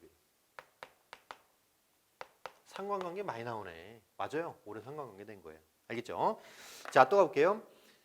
어떤 변수의 증가율은 증가후 값을 증가전 값으로 나눈 값이기 때문에 체중이 W에서 2W로 커지면 체중 증가율은 2인데 이 경우 기초대사량 증가율은 2의 0.67승 1.6이 된다. 알겠지? 얘들아. 그러니까 체중이 2배로 증가하면 기초대사량이 2배가 되는 게 아니고 아까 얘기했잖아. 체중에 비례하는 게 아니라고. 체중의 0.67에 비례하기 때문에 1.6배가 된다 이거예요. 이해됐어요? 그러니까 기초대사량이 뭐냐면 그거예요. 그러니까 일종의 말을 이해해야 되는데 체중이 그냥 2배가 된다고 해서 기초대사량이 2배가 되는 게 아니에요. 예. 무슨 말인지 알겠죠? 그러니까 정확히 2배가 되는 게 아니고 2배보다 좀 안 돼요. 거꾸로 따지면 우리보다 몸이 반이라고 해서 반만 먹는 게 아니라고. 너네 강아지 봤죠? 그죠? 강아지 생각보다 되게 많이 먹어요. 강아지 키워보면 이 조그만한 놈이 꽤 먹거든? 내가 저 등치에 저만큼 먹으면 진짜 되게 배부를 것 같은데 먹는단 말이야. 그런 게 왜 그러냐면 걔네들 이게 기초대사량이 그냥 체중에 비례하는 게 아니라서 그래. 체중의 0.67에 비례해서 그래. 이제 뭔 말인지 알겠죠? 그러니까 걔네들이 나보다 2배가 작아도 2배, 저 2분의 1만 먹는 게 아니에요. 더 먹습니다, 그거보다. 알겠죠? 이 얘기입니다. 가볼게요, 또. 1930년대 클라이버 밑줄 그어봐. 생쥐부터 코끼리까지 다양한 크기의 동물 기초량을 분석했는데 그래프의 가로축 변수로 동물의 체중을 세로축 변수로 기초대사량을 두고 점으로 나타냈다. 이 얘기입니다. 이제 뭐예요? 1930년대 클라이버입니다. 이쪽으로 나온 거죠. 그죠? 자, 그래서 가로축과 세로축 두 변수의 증가율이 서로 다를 경우에 그들의 증가율이 같을 때와 달리 일반적인 그래프에서 이 점들은 직선이 아닌 어떤 곡선의 주변에 왜? 증가율이 만약에 다르다면 같다면 직선인데 다르다면 뭐란 얘기예요? 곡선의 주변에 분포한다는 얘기죠. 다르다면. 이런 얘기죠. 일반적인 그래프에서. 그런데 순서쌍의 값에 상용 로그를 취해서 새로운 순서쌍을 만들어서 이를 그림과 같이 그래프에 표시하면 어떤 직선의 주변에 점들이 나타낸다. 그죠? 이렇게. 직선에 된다는 얘기예요. 뭐 했다고? 상용 로그를 씌웠다고. 근데 여기서 여러분 상용 로그를 씌워서 왜 그렇게 돼요가 중요해 안 중요해? 이거 되게 중요하다. 잘 들어. 상용 로그를 씌우는데 왜 이렇게 돼요? 상용 로그 막 떠올리고 이거 갖다 도출한다. 그거는 정말로 쓸데없는 행동을 한 거예요. 알겠죠? 그게 바로 뭐 하는 거야? 그게 바로 국어에서 수학하고 과학한 애들이에요. 알겠죠? 뭐 말하면 돼? 그냥 결론만 이렇게 나오면 돼. 도출 과정 문제로 못 내요. 못 낸다고. 알겠지? 그래서 너네 이거 해봐야 소용없다고 이거. 없다고. 안 써줬잖아 여기서. 그치? 여기서 목적은 뭐야? 오로지 그냥 직선으로 나타내는 게 목적이에요. 그게 끝이에요. 이해됐어요? 예. 여기서 로그 값을 여러분들 여기서 해봐야 아무 소용 없습니다. 예, 그거는 이과생들은 또 그 짓을 하는 애들이 있겠죠. 걔가 이제 이 질문 잘 못 풀었을 거야. 이 말이야. 뭔 개뿔 개뿔 무슨 이게 이과생한테 유리해? 안 유리하다고. 이 얘기야. 자, 그냥 여러분 뭐해? 팩트만 받으세요. 이거 내가 많이 훈련시키는 거죠. 팩트만 받아. 스트레스가 없어야 돼 이런데 얘는. 알겠지? 그냥 받기만 해. 아 그렇구나 이러면 돼.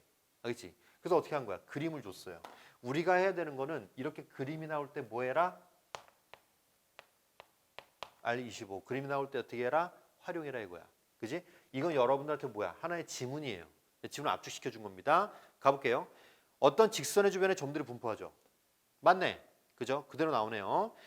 그러면 그 직선의 기울기를 이용해서 두 변수의 증가율을 비교할 수 있다.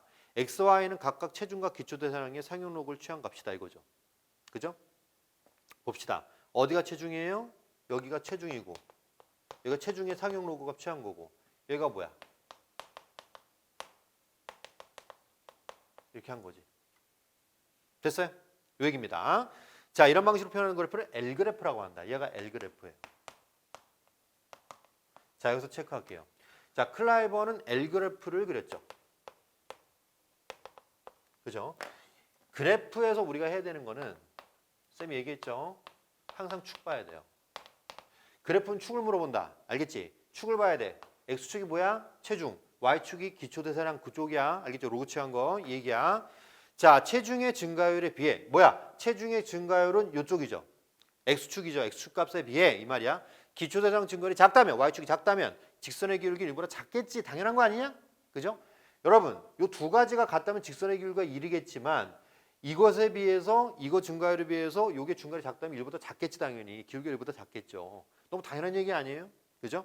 작다면 밑줄 봐. 기초대사량의 증가율이 작을수록 기울기도 작아진다. 당연하겠죠. 기초대사량 증가율 다른 말로 해봐. Y축 값이죠. 야, X가 늘어남에 따라서 Y축 값이 덜 늘어나면 기울기 작아지지 당연히. 너무 당연한 얘기 아니야. 당연한 말 하는 거야 그냥. 알겠죠? 이 얘기야. 축을 잘 보면 돼요. 그러니까 이게 여러분 체중의 증가율이 X축 값으로 읽어야 되고 기초대사량 증가율이 Y축 값으로 읽어야 돼요. Y축 변수, X축 변수, Y축 변수를 읽게 된다고. 그래야지 여러분들이 봤을 때 아 그렇단 말이구나 빨리빨리 이해가 돼. 그래서 또 뭘 설명한 거야? 또 기울기라고 또 얘기했잖아요. 이렇게. 이 얘기잖아. 그죠? 또 가볼게요.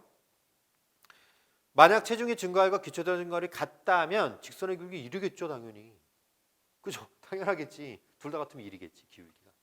같은 말을 계속 반복한 거야. 근데 여러분 반복을 왜 하죠? 반복하는 이유가 뭐예요? 강조하기 위한 거야. 알겠죠? 이거 여러분들이 최소한 왔다 갔다 할 정도는 돼야 돼요. 이해됐죠? 예, 이해하는 게 더 중요합니다. 이렇듯 L그래프한 방식으로 표현할 때, 그죠? 상용 로그처럼 생물의 어떤 형질의 체중 또는 몸 크기가 직선의 관계에 밑줄 그어봐. 로그 취했으니까 함께 증가하는 경우 그 형질은 상대 성장한다. 밑줄 그어보세요. 함께 증가하게 되면 상대 성장입니다. 알겠죠? 또 용어야. 알겠죠? 왜 읽고 있죠? 체중과 기초대사량의 관계 보려고 하는 거야. 알겠죠? 여기서도 뭐야? 체중과 기초대사량 관계 보고 있었잖아. 이것도 마찬가지란 말이야. 요 얘기야. 또 볼게. 한편 동일 종에서의 심장 두뇌 같은 신체 기관 크기도 상대 성장을 따른다. 그렇죠? 뭐라고? 직선의 관계를 보이면 함께 증가하는 경우라 보인다 이거예요. 철저하게 국어죠. 그죠? 상대 성장 여러분 체크해야 됩니다. 자, 한편 그래프에서 가로축과 세로축 두 변수의 관계를 대변하는 최적의 직선의 기울기 별표는 최소 제곱법 동그라미. 자, 이건 또 뭐야? 또 용어가 나왔어요. 또 봅시다 이거. 그렇죠? 올해 예상이 됐던 지점이 공식이 나오는 거였거든요. 그죠? 수리적인 공식이 나올 거라고 예측이 됐었는데 왜 그러냐면 6월 달에도 그렇고 9월 달에 특히나 이제 그 법학에서 유류분이 나왔단 말이야. 그것도 이제 공식이 나왔거든요. 그러면 또 법학에서 공식이 나오기 쉽지 않잖아요. 당연히 다른 영역에서 나올 것이 많잖아. 그지? 그거 어디 나오겠어요? 공식 나오면 과학기술이지. 그래서 올해는 과학기술이 공식 나올 가능성이 높았기 때문에 파이널에서 연습을 좀 했습니다. 이거는. 자, 가볼게요. 자, 공식은 뭐라 했어요? 계산? 아니야. 알겠죠? 언어적으로 이해해야 돼. 자, 두 변수의 순서상을 나타내는 점들 사이에 지나는 이미지선을 그린다. 각 점에서 가로축의 수직 방향으로 이제 이미지선 그리면 수직 방향으로 직선까지 오거린 편차의 절대값을 구하고 근데 편차가 여기 나와 있죠. 편차라고 나와 있죠. 아, 친절해 아주. 그죠? 이게 편차라고 돼 있지? 요거. 이 말이죠. 요게 편차로 돼 있습니다. 이렇게 친절할 수가. 편차의 절대값을 구하고 이들을 각각 제곱하여 모두 합한 것이 편차 제곱합 밑줄. 편차 제곱합이 가장 작은 직선을 구한 것이 최소 제곱법 동그라미 쓰세요. 얘들아, 다시 한번 얘기할게. 이거 계산하시오. 그런 유치한 문제보다는 뭐가 중요하다? 편차 제곱합이란 말을 여기다 집어넣을 수 있어야 돼요. 편차 제곱합이 가장 작은 거야. 그거 구하는 거야. 알겠지? 놓치지 마. 그럼 편차가 뭐다? 이거야. 요거 합이 가장 작은 거 구하는 게 최소 제곱법이야. 이걸 통해서 최적의 기울기를 구할 수 있어. 이 얘기야. 말로 이해해야 돼. 최소 제곱법은 직선의 기울기를 구하는 것이고, 그죠? 최적의 직선 기울기를 구하는 것이고, 그거를 구하는 방법이 편차를 이용한 최소 제곱법이에요. 여기서 최소 제곱법은 끝입니다. 잘 들으세요. 이게 EBS 연계가 요 어휘 하나예요. 잘 들으라고. 어휘 하나라고. EBS는 글 한 편이야. 거기 있는 내용에 5분의 10분의 1도 안 나왔어. 이게 무슨 연계야? 이게 중요하다니까. 다시 한번 얘기할게. 5%의 생각을 해야 돼. 알겠지? 90% 정도의 애들은 뭐 솔직히 고3에 70%는 공부 안 합니다. 사실. 예, 이거 다 빼고 어차피 10%끼리의 싸움이야. 그지? 근데 공부하는 애 제법 하는 애들 중에도 상당수가 이런 거 나오면 외워요. 그래서 여기 자기가 외운 내용 갖다 여기 집어넣어서 얘기하니까 내용이 되게 복잡해요. 왜냐면 EBS에서 본 적이 있거든. 그지? 그 내용을 떠올려서 읽는단 말이야. 그러니까 여기서 나온 정보보다 한 대여섯 배 정보들을 여기다 집어넣어서 이해하니까 되게 복잡해 머리가. 그럴 필요 있어요, 없어요? 없다니까. 알겠죠? 우리가 해야 되는 거는 공식을 어떻게 이해하느냐의 문제예요. 용어를 체크하라고. 편차 제곱합이라고 들어와야 돼. 그게 나와야 된다고. 편차 제곱합을 통해서 최적의 직선의 기울기를 구한다. 이게 최소 제곱법이에요. 말로 이해를 해야 돼요. 말로. 그 지문이랑 이 지문이랑 큰 관련이 없어요. 알겠죠? 명심해야 됩니다. 가볼게요 또. 클라이버는 이런 방법이 근거해서 L그래프에 나타나는 최적의 직선의 기울기로 0.75를 얻었고, 잘 봐. 동물의 체중 0.75승에 기초 대사량이 비례한다. 밑줄 그으세요. 이렇게 됐구나. 그지? 이렇게 정리할 수 있겠네요. 량은 자, 홀딩하라 했죠. 홀딩. 여기에 비례한다는 거지. 그지? 다르잖아. 다르잖아. 이기잖아. 0.67랑 0.75 다르잖아요. 그죠? 요 얘기입니다. 자, 체중 0.75승. 이거 클라이버의 법칙 동그라미 치시고요. 이거 클라이버 법칙이라고 그러고 체중 0.75를 대사 체중이라고 한다. 용어 체크해. 이게 대사 체중이야. 야, 얼마나 재밌냐. 국어잖아, 그냥. 그죠? 또 상관관계 낸 거잖아. 이 말이잖아요. 그죠? 예, 또 가봅시다. 대사 체중은 치료제 용량의 결정에도 이용되는데 이때 그 양은 대사 체중에 비례하여 정한다. 여기에 비례한다고. 여기에. 알겠죠? 자, 치료제 허용량이 체내대사와 밀접한 관련이 있기 때문이다. 이 얘기입니다. 알겠죠? 그러니까 체중에 비례할 수가 없고요. 체중 0.75에 비례하는 값으로 해야 되는 거예요. 이게 대사 체중이에요. 봐봐. 또 용어지. 너 지겨워 이제 막. 용어가 계속 나와서. 그죠? 너 지금 봐봐. 지금 킬러 지문이라고 하는 게 전부 다 이거 냈어요. 여기서 결정된 거예요. 예, 이렇게 들어간 겁니다. 상관관계 냈고요. 올해 수능, 그죠? 2023학년도 수능에서는 이게 강력하게 나왔어요. 그죠? 하나 얘기할게요. 2022학년 수능, 작년 수능에서는 요게 강력하게 나왔어요. 알겠죠? 예, 이렇게 되면 이제 앞으로의 수능의 방향이 보여요. 이제 뭘 또 세게 내겠구나. 이 정도가 보인단 말이지. 그리고 또 뭘 냈냐면은 그래프라는 시각적 요소를 냈고요. 그래프라는 시각적 요소를 냈고, 예, 그 다음에 공식이라는 걸 또 냈어요. 그렇죠? 그럼 내년에 또 뭐가 강조될지는 또 우리가 또 이제 살펴봐야 된다. 6월고를 또 봐야 돼. 6월고를 보고 수능에 뭐가 나오겠다. 이 정도 체크되는 거고, 이 공식 요소는 이번에 6월 9월 평가 모의고사에서 도출이 된 거예요. 알겠죠? 이렇게 대비를 하는 거지. 그렇죠? 여러분. 지문을 달달달 암기해서 하는 거는 여러분 지금 보면 지금 이거 든 사람 어느 누구도 그렇게 생각 안 할 거야. 그래, 맞아. 맞아. 수능은 읽는 거지. 라고 생각하겠지만 막판 돼봐 이제 막 흔들려요. 이게 빠르게 잡히지 않으면 안 됩니다. 다시 한번 5% 생각으로 들어가 볼게요. 여러분 이런 거를 언제 확 잡아놔야 되냐면 겨울방학 때 잡아놔야 돼요. 알겠죠? 겨울방학 때 이거를 확실하게 잡아야지. 시간이 얼마나 있다고 생각하세요, 여러분? 시간이 어디까지 있을까요? 6월 달에 어느 정도 성과가 나와야 돼요. 왜 그러냐면 9월 달 전에 안 나오면 안 돼, 성과가. 나머지 2달 동안 9월 달에 성적이 안 나오면 공부를 못 해요. 알겠죠? 6월 달에 성과가 나와야 9월 달에 확실하게 수능 성적이 나와요. 예, 그래서 6월 달까지밖에 시간이 없습니다. 근데 6월 달까지 되려면 겨울방학 때 기본기는 물론 어느 정도 실전력까지 갖춰야 돼요. 시간이 없다고. 되게 빨리 달려야 돼. 알겠지? 그러니까 이게 지금 어떻게 보면 마라톤 같은 건데 약간 전력 질주에 대한 마라톤이랑 똑같아. 그러려면 가장 효율적인 길을 가야 돼. 이 얘기야. 대부분 다 비효율적인 길을 가. 이제 학교 가봐. 학교 와서 EBS 나오자마자 외우라고 막 그래. 외우라고 그런다니까? 학교 쌤들이 별로 이렇게 그 책임이 없잖아요. 그죠? 그러니까 EBS 외우라고 그래요. 그런 말에도 손해볼 게 없으니까. 심지어 재종반에서도 그런 사람들 되게 많아요. 그렇죠? 근데 외우는 게 외우려고 하기보다는 그 지문 속에 있는 이런 걸 빼먹는 건 괜찮아. 그건 내가 해줘. 내가 해준다고 그거는. 알겠죠? 근데 여러분이 해야 되는 거는 계속 똑같은 원칙들을 계속 확인하는 거예요. 국어적인 용어 체크하고 그다음 뭐야? 인과적인 거, 상관관계 그런 거 잘 보고 이게 보면서 계속 글들을 어떻게 워딩이나 홀딩을 잘 보는 거야. 용어 체크하고 끌고 내려가고 이걸 여러분도 혼자서 할 수 있다니까. 워딩 홀딩 여러분 혼자 할 수 있어요. 뭐가 제일 좋아요? 기출문제가 제일 좋아요. 알겠죠? 다시 한번 여러분 얘기합니다. 지금 이 지문 갖고 너네가 이해를 시켜주니만이 그게 중요한 게 아니에요. 일단 너네가 풀어봐야 되고, 그렇지? 그러고 나서 자꾸 혼자서도 뭘 공부할 생각을 자꾸 해야 돼. 기출문제 볼 거 아니야? 볼 거잖아. 어떻게 볼 거야? 그죠? 보는 방법 얘기해 줬잖아. 용어 잡고 끌고 내려가라.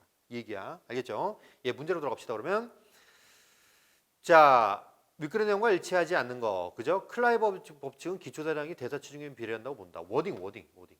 맞죠? 요거죠. 그죠? 그 다음에 어떤 개체가 체중이 늘 때 다른 변이 없이 근육량이 늘면 이거 들어가 있네. 그지? 근육량이 늘면 대량 증가한다. 맞죠? 그죠? 상관관계고요.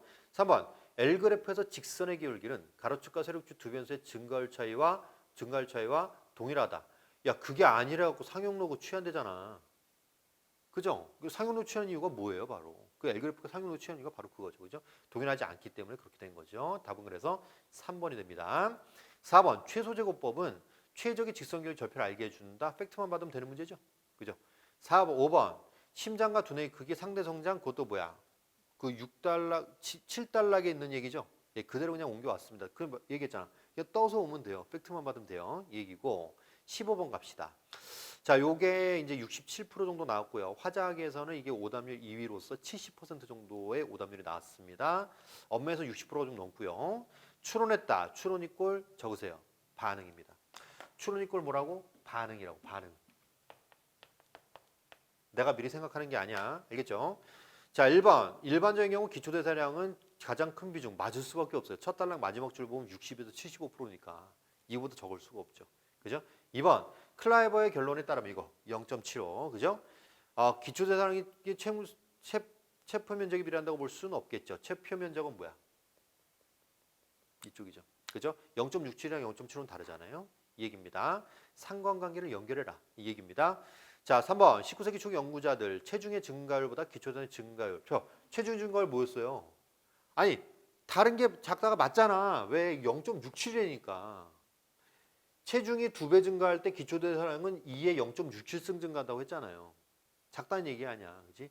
이 말 자체가 뭐야? 체중의 증가율보다 기초대사량 증가율이 작다고 얘기하는 거야, 이미. 여기서부터가. 1보다 작잖아요, 이게. 이 말이잖아. 그죠? 4번. 코끼리에게 적용하는 치료제 허용량을 기준으로 체중에 비례하여 생쥐에게 허용할 적용 허용량을 정하게 되면 과소복용이 되죠. 왜? 체중대로 그대로 줄지 않는다 그랬잖아. 체중이 2분의 1 주는 거랑 2분의 1 줄었을 때 2분의 1보다 더 줘야죠. 이 말이지. 코끼리에서 쥐까지 들어갈 때 체중으로 비례해서 주게 되면 안 되는 거죠. 그죠? 예, 쥐는 그것보다 훨씬 더 많이 필요하겠지. 그러니까 과다 복용이 아니라 과소 복용이 되는 거죠. 무슨 말인지 알겠어요?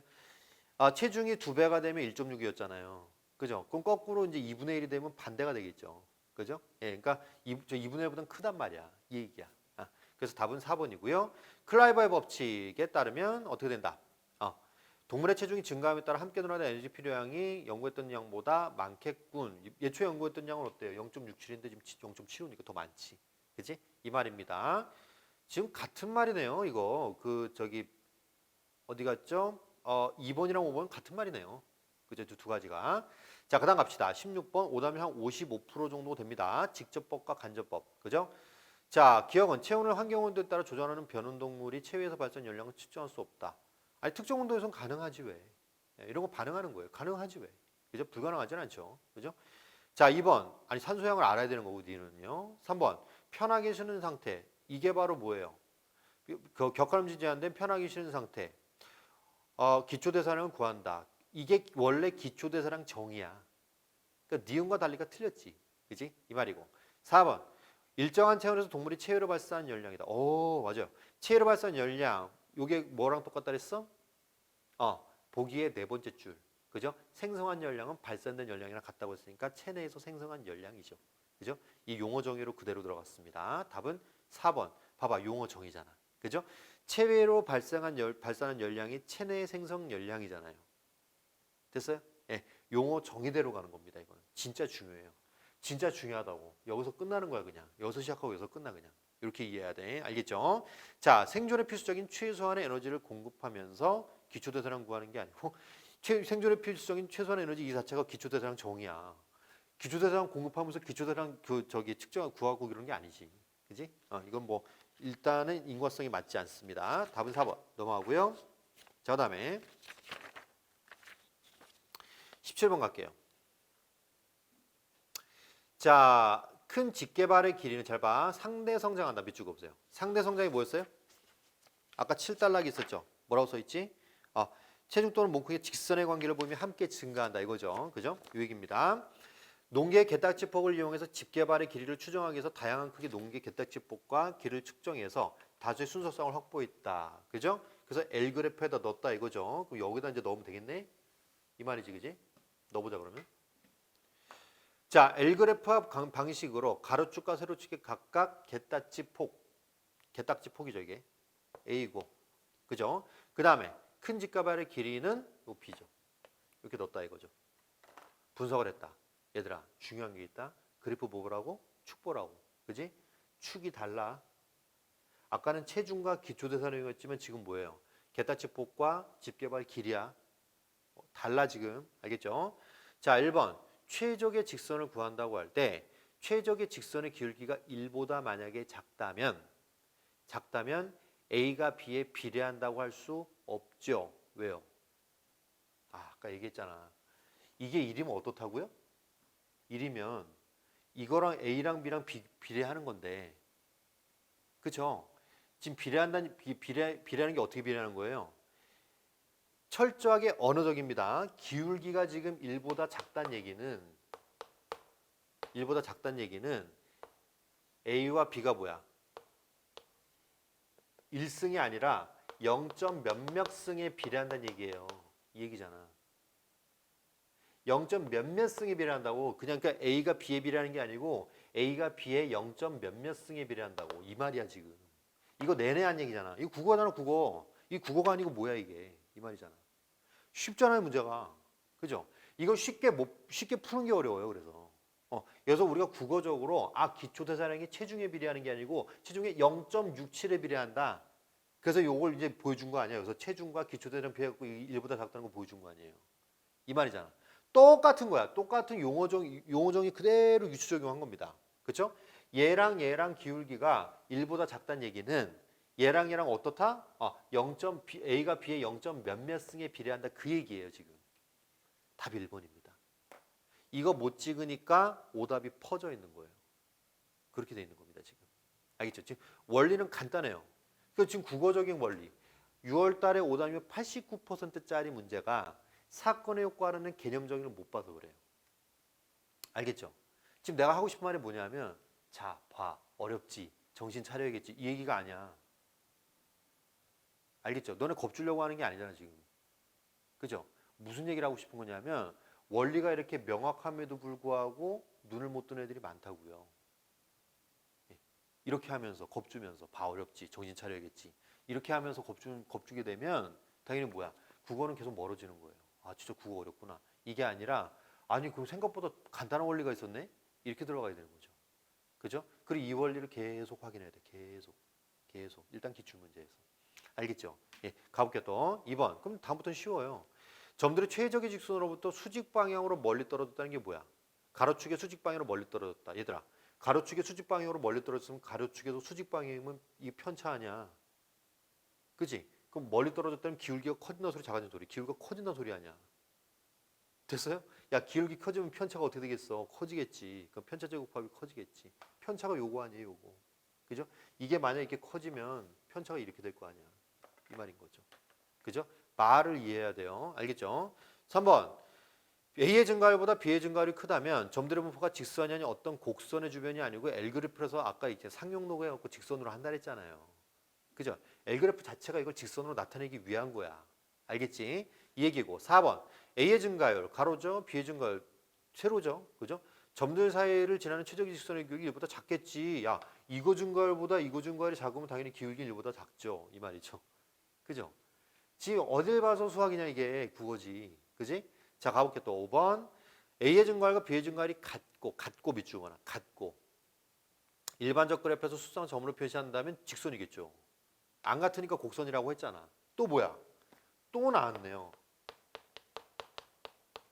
또 뒤집어놨네, 그지? 이런 시험이에요, 이 시험이. 알겠죠? 여러분 진짜 착각하지 마세요. 대단히 복잡한 걸 낸 게 아닙니다, 지금. 근데 더 중요한 사실은 뭔지 알아요? 85%가 틀렸다는 얘기죠. 그죠? 85%가 틀렸다는 얘기는 우리한테 그렇게 안 좋은 소식은 아니에요. 알겠죠? 왜? 85% 중에 거의 100%는 이 생각에서 벗어나지 못할 겁니다. 뭔 말인지 알겠어요? 그 수학에서. 수학적으로 복잡해. 그 생각에서 벗어나지 못할 거예요. 이해됐어요? 지금 이 영상을 보는 너가 아마도 그렇게 복잡한 게 아니네라는 생각을 하게 됐죠. 그죠? 이 순간이 되게 중요한 거예요. 내년에 또 이렇게 내잖아요. 또 85%또 나와요. 또 80% 이상 나옵니다. 그런 문제를 맞춰야 돼요. 그런 문제를 맞히면 1등급 나오죠. 그렇죠? 근데 그런 문제 원칙이 뭐 대단히 나만 갖출 수 있는 능력이냐? 아니라 용어, 워딩, 국어 이쪽으로 가야 되는 거죠. 방향을 그렇게 잡아야 됩니다. 이해됐죠? 예. 자, 칠판 정리하고 문학으로 넘어가겠습니다.